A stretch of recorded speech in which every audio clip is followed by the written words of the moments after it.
1936-1939, Läänemaa, Estonia. Alide eats a 5-petaled lilac and falls in love.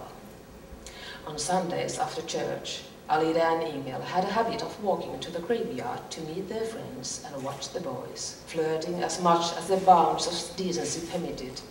In church they always sat near the grave of Princess Augusta of Colbert, twirling their ankles, waiting to get out and display themselves at the graveyard, to show off their ankles stylishly and expensively covered in black silk stockings, to step out prettily, looking their best, beautiful and ready to give eligible suitors the eye.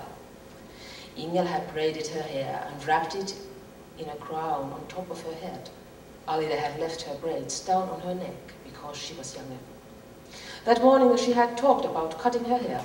She had seen such charmed electric permanent waves of the city girls. You could get one for 2 kroons. But Ingel had been horrified and said that she shouldn't say anything about it where mother could hear. The morning was especially gentle for some reason, and the lilacs especially intoxicating. Alide had begun to feel like an adult, and as she pinched her cheeks in front of the mirror, she was quite sure that something wonderful would happen to her this summer. Why else would she have found a lilac with 5 petals? That had to portend something, especially since she had beautifully eaten the flower.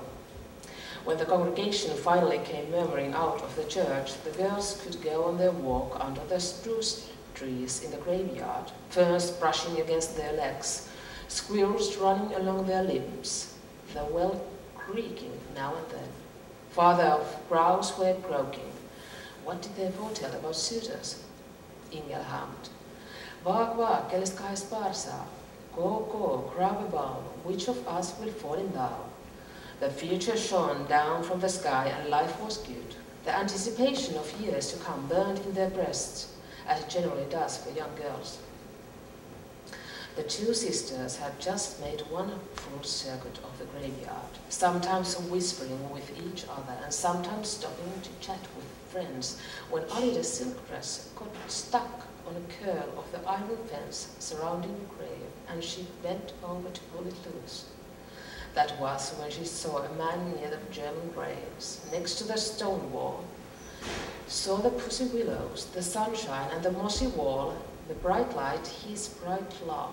He was laughing with someone. He bent over to tie his shoes and kept talking, turned his face toward his friends, and he tied his shoelace and stood up as smoothly as he had bent down. Alide forgot her dress and stood up before she had gotten her hem loose. The sound of tearing silk awakened her, and she pulled the fabric free, brushing the bits of rust off her hands. Thank goodness it was a small tear. Maybe no one would notice it. Maybe he wouldn't notice.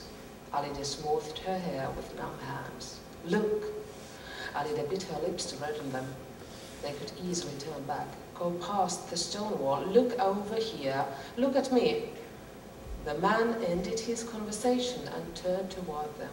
He turned toward them, and at the same moment Ingel turned to see what was keeping her sister, and just then the sun struck the crown of her hair on her head, and no, look at me.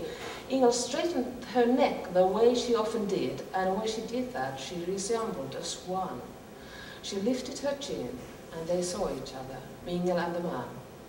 Alide knew at once that he would never see her when she saw how he stopped speaking, how the pack of cigarettes he had taken out of his pocket stopped in mid-motion, how he stopped in the middle of a word and stared at Ingel, and how the top of the cigarette pack flashed like a knife in his hand.